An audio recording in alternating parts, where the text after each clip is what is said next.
ধোপাজানে বালু লুট বন্ধ ও 4 দফা দাবিতে সুনামগঞ্জে এনসিপির মানববন্ধন। সুনামগঞ্জে ধোপাজান নদী সহ জেলার সব নদীতে অবৈধ বালু উত্তোলন বন্ধ। সিলেট সুনামগঞ্জ মহাসড়ক 4 লেনে উন্নীতকরণ, সদর হাসপাতালের অব্যবস্থাপনা দূরীকরণ এবং সাধারণ শ্রমিকদের অধিকার নিশ্চিতকরণের দাবিতে মানববন্ধনে রয়েছে বাংলাদেশ জাতীয় নাগরিক পার্টি এনসিপি।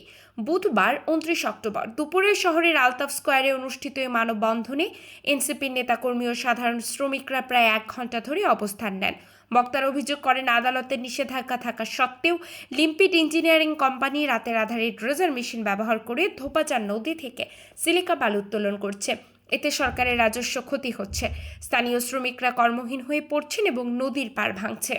তারা আরও দাবি জানান, সিলেট সুনামগঞ্জ মহাসড়ক 4 লেনে উন্নীত না হওয়ায় দুর্ঘটনা বাড়ছে এবং জেলা সদর হাসপাতালের অব্যবস্থাপনায় সাধারণ মানুষ চিকিৎসা সেবা থেকে বঞ্চিত হচ্ছে।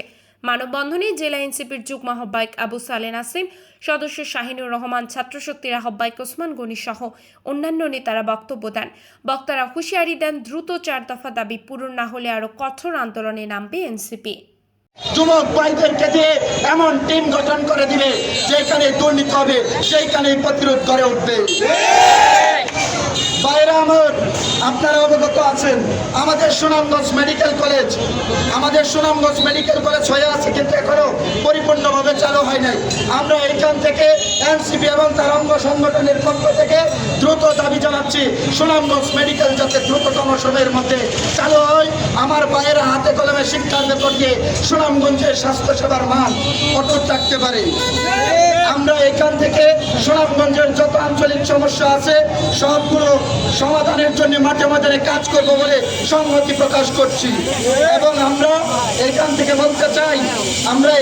বলতে চাই আজকের পর থেকে সুনামগঞ্জে কোনো